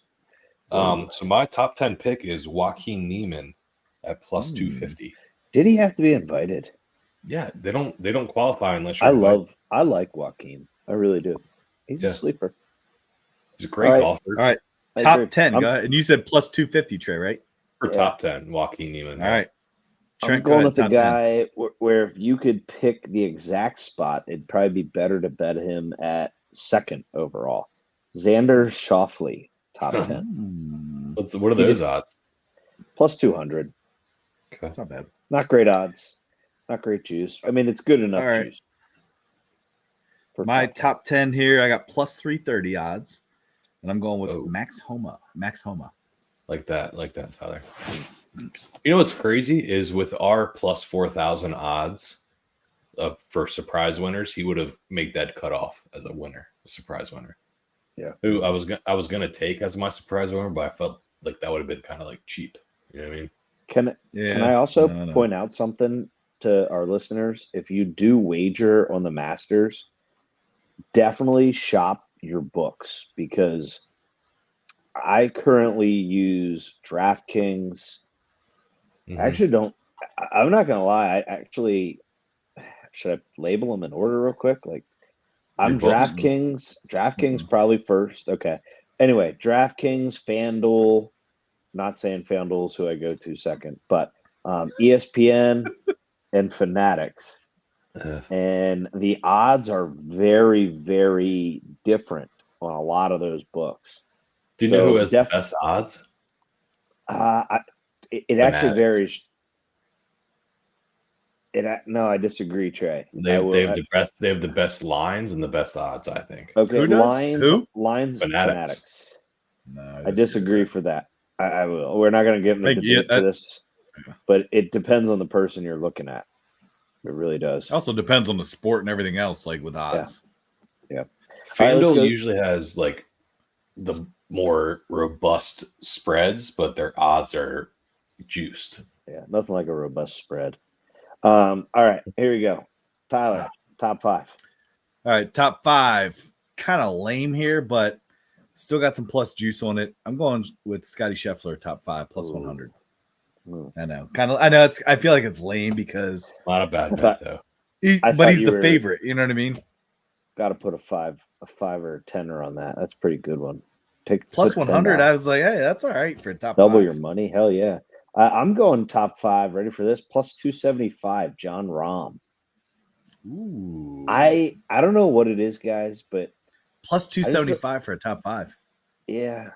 Well, yours was plus 100. That's not bad juice. No, I'm saying I like 275. That's great. Yeah. I feel like John Rahm could hang out with us. I don't know. I just feel like he'd be a cool guy to hang out with. Oh, I love him. Not as cool as one guy, and he's not in any of my picks. But there's one golf. Brooks. I would want to hang out with Brooks Koepka. No, I'd much rather hang out with John Rahm. Tyler, tag Brooks Koepka if he wants to hang out. He could have us over at his mansion or one of his mansions. We'll hang out. I'll tag Brooks and I'll tag John Rahm. See, yeah, because I would much John Rahm coolest dude and Applebee's 50 cent. Oh yeah, for sure. 50-cent boneless wings. Sorry, yeah. Tyler loves the riblets. I love the shrimp. I keep saying riblets, dude. I love the shrimp. I love the shrimp. No, but I'm not going to say no to riblets. I'll tell you that much. I'm not going to say no. I'll eat them all. I'll have consecutive plates. No, we know. Trey. Wow. Okay. What? What? Easy there. All right, beer belly. Yeah. Wow. Wow. What do you, Trey? Now we gotta make it mature. All right. Anyway. Come on. I gotta put a black box. Yeah. Because of my boobs. Okay. All right. Anyway.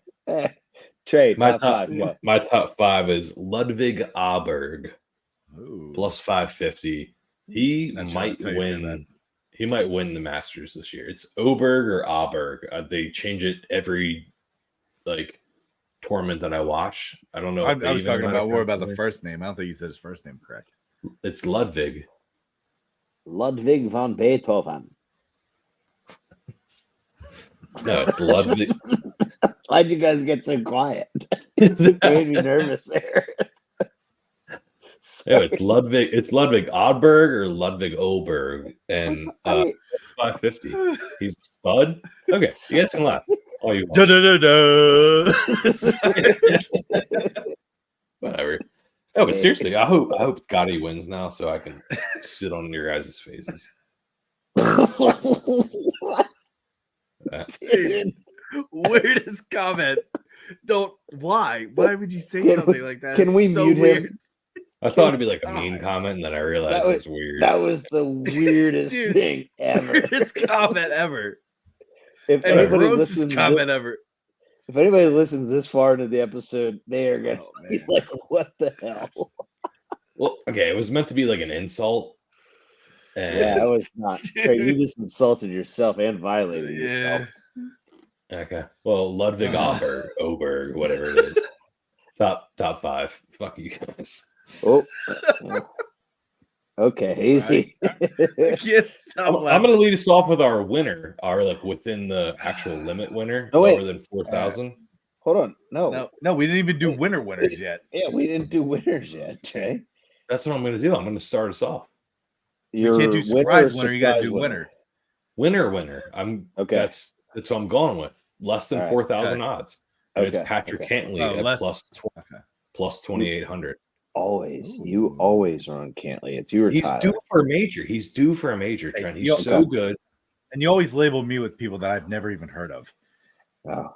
You always like, that's always Tyler. I'm like, no, Trent. He's like, oh, Tyler. I'm like, Tyler Connors.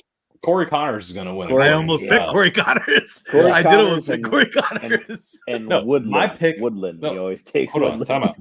My who's the guy that shit his pants last time? Who had like stomach issues. Remember, I was like, you guys like, oh yeah, he's probably gonna shit himself. We're like, oh yeah. Remember he dropped out because of stomach issues? Was it Paul Casey? No, actually, guys, here. I think it was Xander. I think it was Xander. Nope. Here's who it is. Ready? He's my champion, my winner. Will Zalatoris. That's who it was. Yes. That's who I picked, and he had stomach issues. He's my winner at plus 3,500 odds. He's winning it. Patrick Cantley, 20. Dude, did you not hear? Will Zalatoris is already winning. He just booked a role as the caddy in Happy Gilmore 2. No, he didn't. Supposedly that was not. Yeah, he did. That was supposed to not be leaked. No, that's true. Oh wow. Allegedly. That's true. All right, so you guys gave your winners. Here's my winner. John Rahm. Ooh. Plus 1,200. Ramrod. All right. Yep. All right. Why? Sorry. At least we're not talking about face stuff. No, but, I know. So we're gonna get into our surprise winners here. Trey, get us going here, bud. Yeah. So what surprise winners have to be over 4,000 odds or over, right? Or greater. Correct. Yep. Correct. Okay. So I'm gonna take a guy that won a major last year that has been competitive to start this year as well. He's a lefty, which plays to Augusta's course. Is it lefty? What? No, it's not Phil. It's not. It's not the lefty. I know you're talking about that. Okay. It's a guy has a great short game.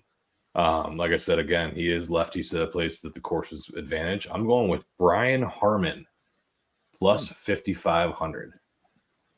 So $5,500. I think he's Mr. Waggle. He waggles at least 10 times before every shot he takes, and it's very frustrating to watch, but it works.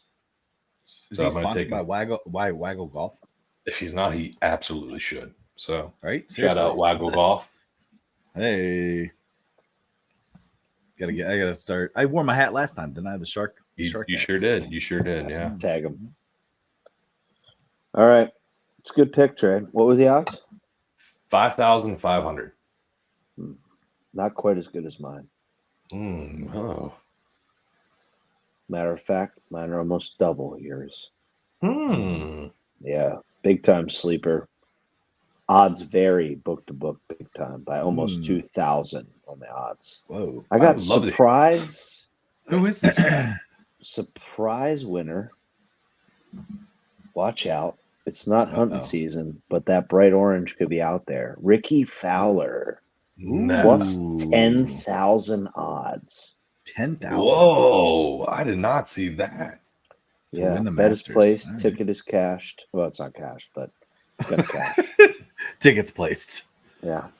So plus 10,000 odds on FanDuel Sportsbook. Ricky Fowler, watch out for the orange Puma. Let's go. Oh my God, that is crazy. Yeah, you're going to place a little sprinkle, aren't you? You're going to sprinkle. I want to look at what it is on DraftKings because plus 8,000. Wow. Yeah, it's a big difference, isn't it? It is. All right. Not only that, but you guys ready? Trey, I'm pretty much tripling. I'm almost tripling yours, Trey. Whoa, even more than mine. Oh yes. Uh-oh. I am going for the born again virgin, Mr. Abstinence himself. No, the Tiger Woods. Tiger Woods. No, he's not triple. 13,000. Was he really? 13,000. Yeah, he's 13,000. I thought I saw him for plus 7,500 on a book. No, can I say something? 13,000. That's a dumb bet, dude. It's a sprinkle. Okay, it's a take your unit and donate it to charity. Well, guess what? It's one of my few bets that I can actually cash out on. So it doesn't say it's that dumb after all, sir. What a hater, Trey. What a hater. Have some fun. Yeah.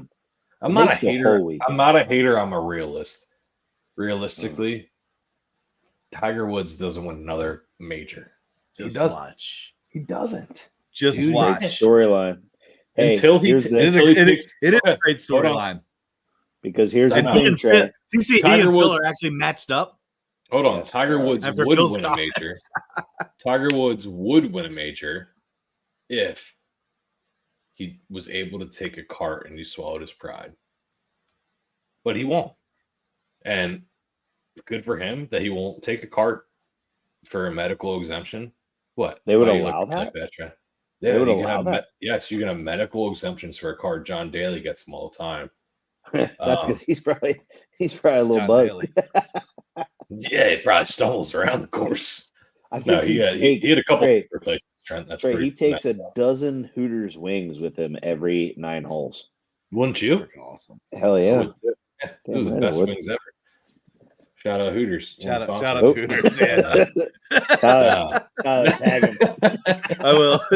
Trey's making up for his face comment earlier. Trey actually did. Hey, Tyler. Trey did 2 Hooters tags today when he lifted his shirt up. Oh, balloons. Oh, hey. He lifted his shirt up and just said it. Yeah. All right, Chad. That's awesome. I see you. All right. Saying I got man boobs, huh? You said it, not me. No, I didn't say anything. You said it. You did. Run the tape. All right. Well, if Tiger takes a cart, I agree, Tyler. He will win another major. But until he swallows his pride, he won't win another major because that's 4 days you have to walk the course on a shattered lower leg. Yeah. Up and down hills, lots of pressure, lots of weird lies. You guys, I'm sorry, you guys can look at me like it doesn't matter. 13,000 odds, dude. Tyler, it doesn't matter. It doesn't matter. Okay, I'm just telling, dude. Like the whole point of it is a surprise. Yeah, surprise. I agree. It's fun. It keeps your hopes alive. But a dollar wins $130. The reason I mentioned the storyline is right now, I know it's the off season, so to speak, for the golf. No, stop. I mean, well, it is kind of because you don't see any majors during these months, right? No, it's not. But I mean, even Bryson DeChambeau said right now, nobody's really interested in the PGA or LIV. So, what's one way to get everybody back and interested? Have Tiger in contention. Boom. So, I don't mind it. I don't mind that bet, Ty. Thanks. Appreciate it. Because here's the thing. I thought one of you guys were going to take it. you know, there's going to be some sort of boost this weekend for him to make the cut. Would you take that, Trey? No, I wouldn't. Okay. Because of the injury risk and the actual talent of the majors is ridiculous, guys. Like, try and ask me. That's me. Ty, would you? Yes, Tiger would. Oh. That was cool. That was kind of cool. I'll give it to him. That was clever.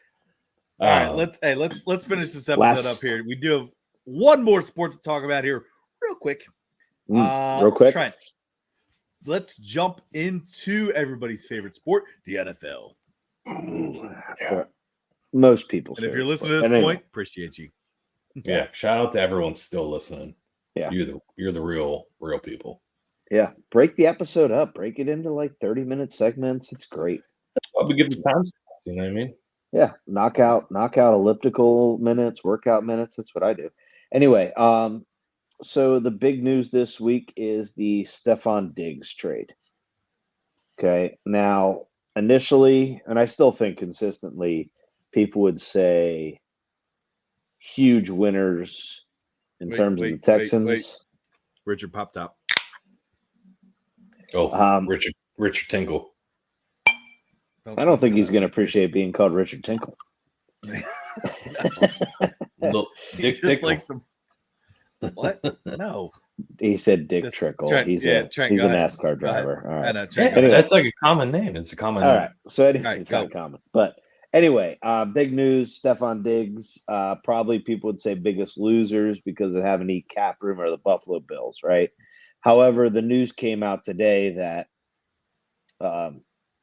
the Texans did not sign him based on all those years.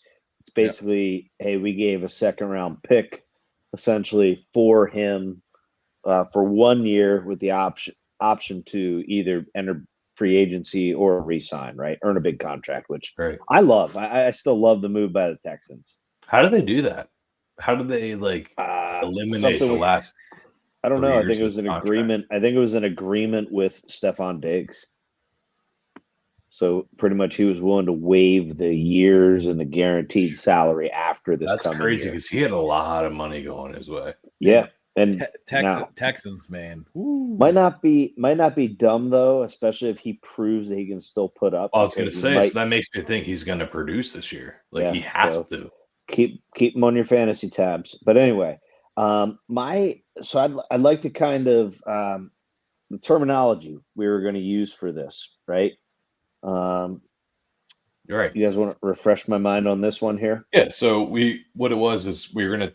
Each of us was going to present like a take on the NFL. So something that was not necessarily bold or whatever, but how we respond to each of our takes is it's either a touchdown, meaning we agree with it and it's completely right, or it's a turnover, meaning that's a bad take, disagree with it.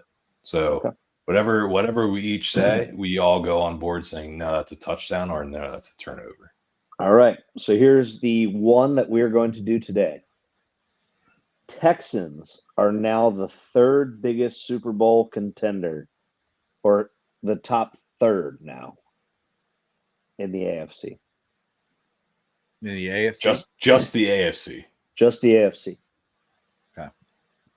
I mean, I can start with this. Touchdown or turnover, boys? Go ahead, Trey. That's a touchdown. 100%.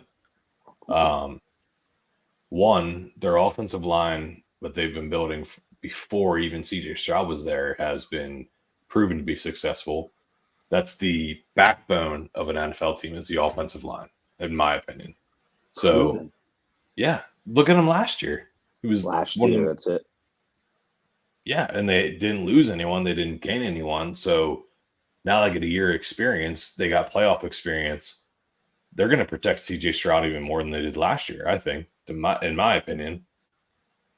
Number two, they have 3 number 1 receivers.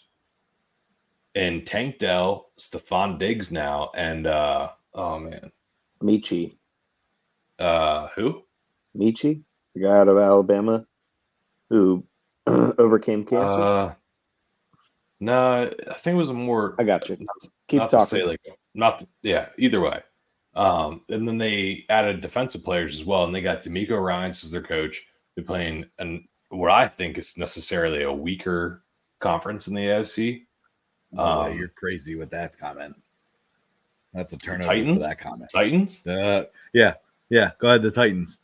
Calvin Ridley, Tony Pollard, L'Jarius Sneed, and you have the 8th pick in the draft, and you get Joe Alt to protect Will Levis. Get out of here, dude.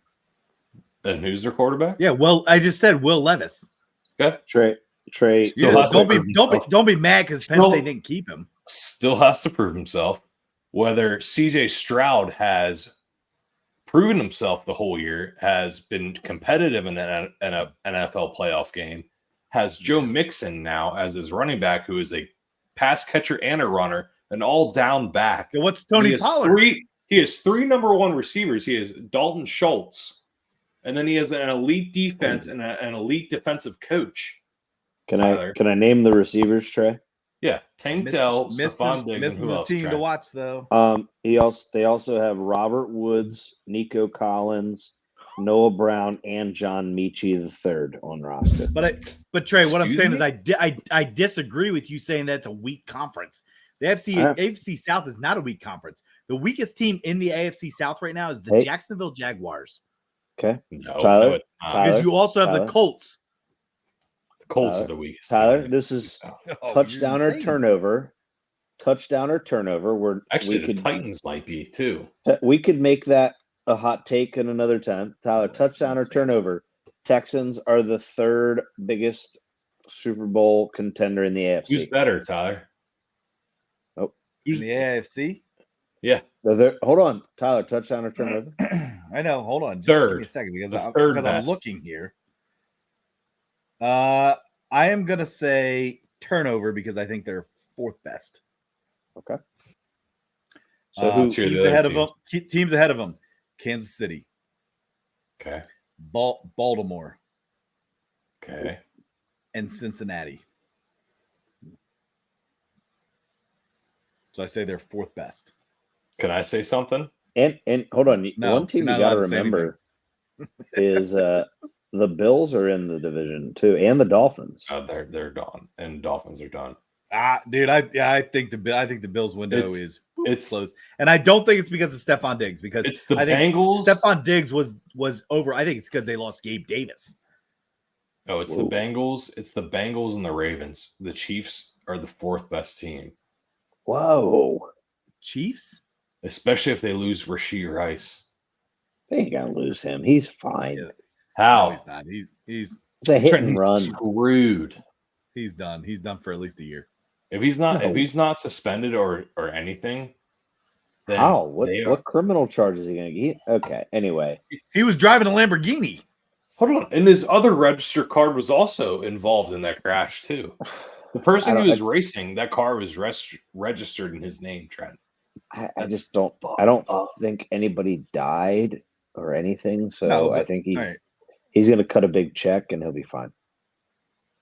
I mean, don't get me wrong. Don't. But you also got to keep in mind Miami's up there. Miami has everybody back. No, they aren't. Well, everybody back offensively for the most part. I will. Can I add my quick? I know it's my own take, but can I add mine? I'm gonna say it's a touchdown only until the Bengals prove they can protect Burrow. It's fair. Hasn't been 2 out of his 4 years he's unhealthy. So I'm not sold on him. So I'm gonna say touchdown. You also got to keep in mind. I mean, that AFC North, top to bottom, is going to be tough, regardless. Yeah. I mean, Deshaun Watson's an X factor.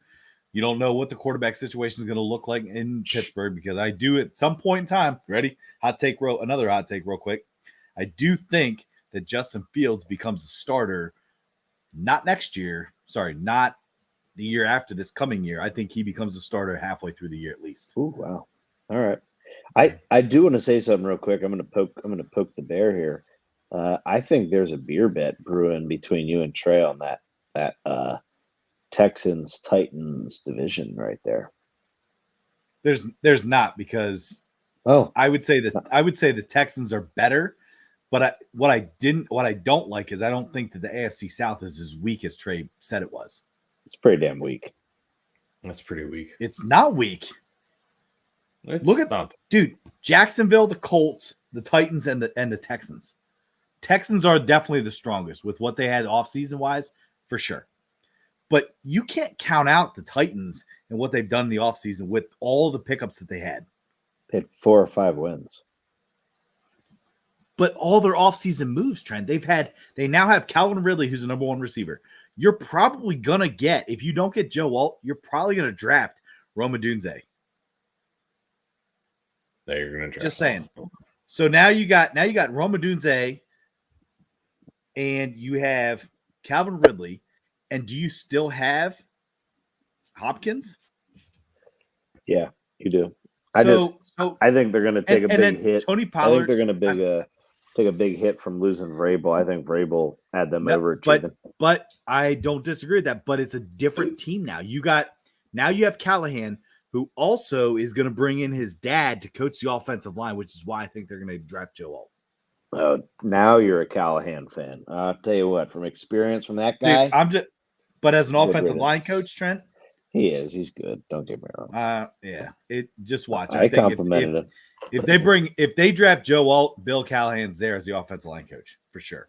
All right. I have my. This is a little taste of our touchdown turnover type segment, which I think. Well, hold on. We only got one taste. So yeah, I think. Yeah, we'll take another taste next week. Yeah, no, I want to list my taste. I'm going to list it. I'm going to put my taste out there for you guys. We did say we were only going to do one due to the episode length. Well, no, I'm going to add one too. And it's going to be that the NFC North is going to have 3 playoff teams. Turnover. Dude, that's a stupid take. Wait, I can. That's wait. Stupid. Why? I'm just gonna say turnover. It's just stupid. Your Packers may not even make the playoffs next year. So why would you make beer bet it? Beer bet it. I'll beer bet you right now, Tyler. Do it, Tyler. Do it. You said it. Do it. Come on. Not yet. Not yet. No, that'll make it so much. I want it right now. No, because I'm going to wait till the draft's done. Dude, draft. We have 11 picks in the draft. That's going to make you not take our. So do we, buddy. Yeah, but actually 10. A lot of. All right. Actually 10. Also, actually 10 because we actually lost one. Yeah, cheaters for illegal accounting. Cooking the books. Whatever. Yeah, fucking cheaters. Oh, there it is. Hey, on that note, Ty, let's close this out. Appreciate it, everybody. Have a great weekend. Enjoy your Final Four. Enjoy your national championship on Monday. We will see you next week with some baseball news. Masters UFC 300. Let's go. Oh, yes. That's right. That's next weekend, isn't it? Love that. Oh, heck yeah. All right. So we're going to have a lot of things to talk about. So keep an eye out for next Friday. We'll be out. Appreciate you guys. Have a great weekend. Okay. Take it easy, fellas. Love you.